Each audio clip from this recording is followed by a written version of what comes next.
EPTV1 de volta e o nosso assunto agora é Covid-19. Segundo a Secretaria de Estado de Saúde, no momento, Minas Gerais tem, olha aqui, vou mostrar os números para nós.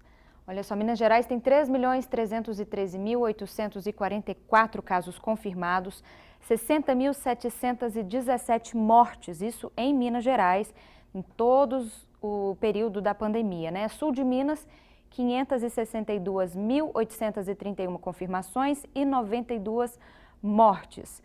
Vamos dar uma olhadinha agora no próximo número que a gente tem aqui. O sul de Minas, olha só, está reduzindo a quantidade de casos. No momento, os casos estão em queda, então, há 2 semanas, ou seja, início do mês foram registrados, olha só, 6.994 casos e 92 mortes. Na segunda semana deste mês, mais de 3.800 casos com 51 mortes e na terceira semana 2.877 casos e 32 mortes. A gente vem acompanhando essa queda, então. Isso representa, em relação à semana anterior, queda de 26% no número de casos e 37% no número de mortes.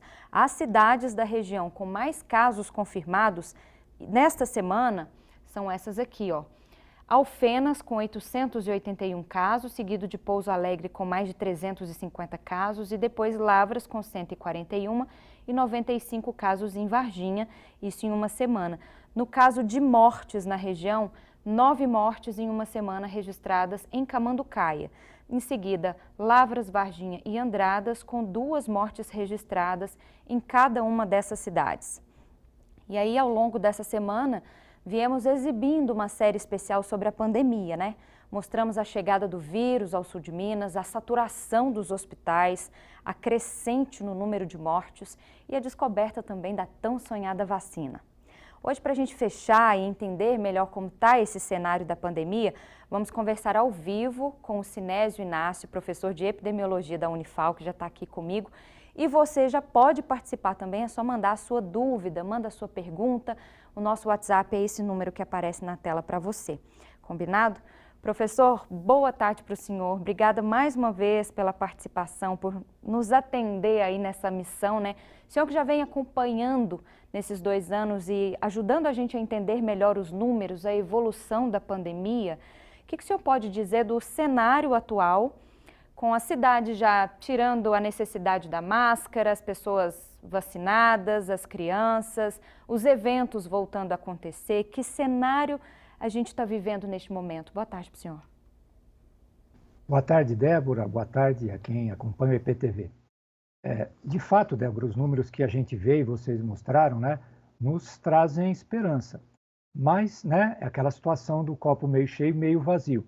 A gente tem que ver o copo inteiro e aí temos que ter cuidado.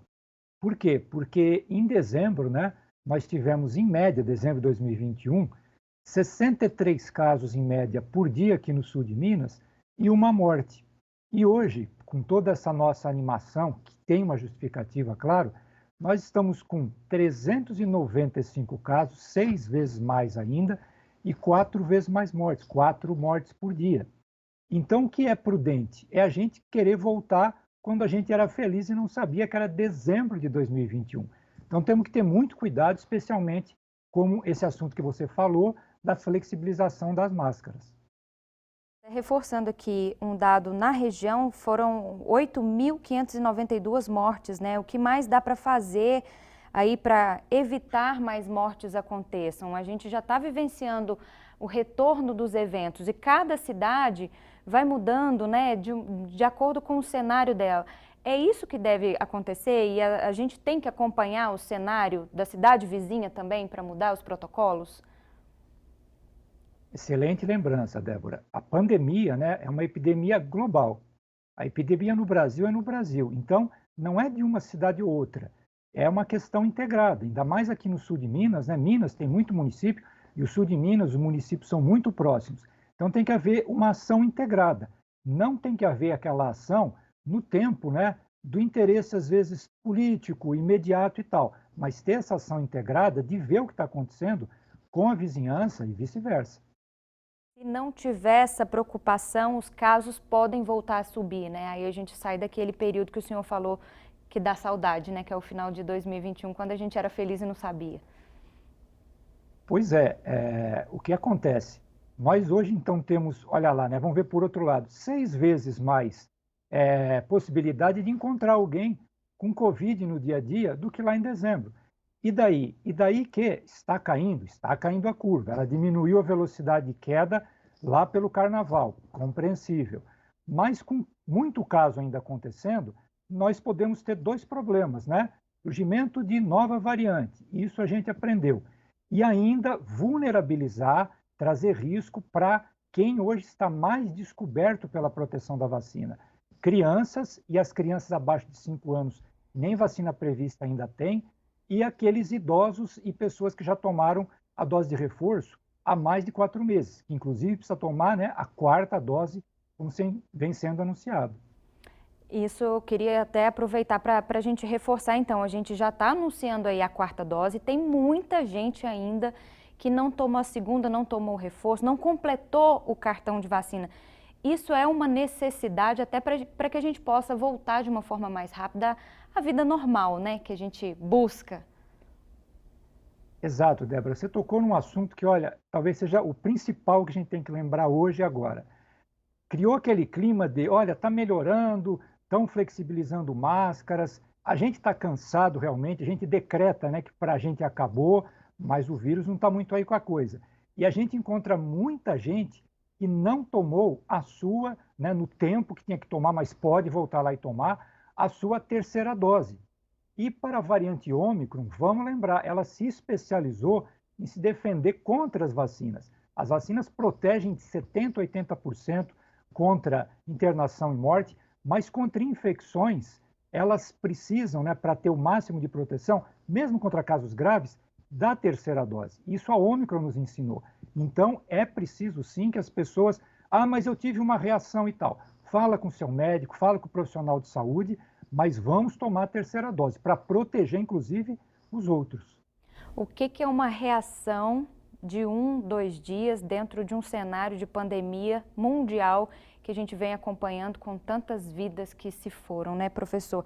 A gente recebeu 2 perguntas, da Marlene de Andradas e do José Henrique de Alfenas. Os 2 perguntam sobre máscara. A flexibilização ainda é necessária?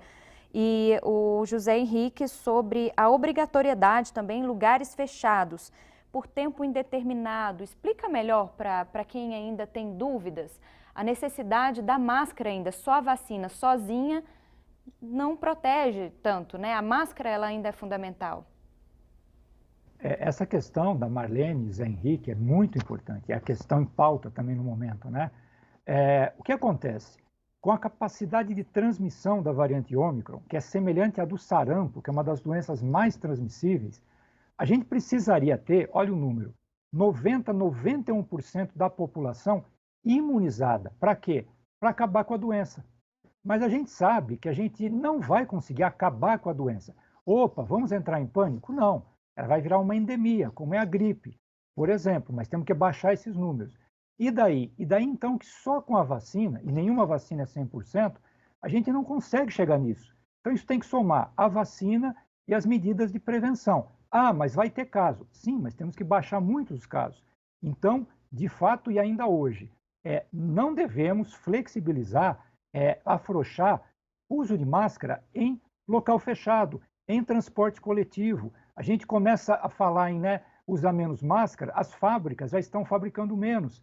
Vai aumentar o preço da máscara. E os mais pobres, que são os mais vulneráveis que pegam transporte coletivo, podem ter problema. Então, local fechado, e sem falar, hospitais e outros locais que têm muito risco de transmissão, mas local fechado, vamos ainda usar máscara, gente. Tá certo, professor. É um assunto que o senhor tocou que a gente ainda fica curioso ainda, que é quando que a gente vai ter essa situação de pandemia para endemia, e o senhor explicou para a gente brilhantemente. Obrigada, viu, pelas informações, por mais uma participação aqui com a gente. Boa tarde para o senhor. Boa tarde, eu que agradeço.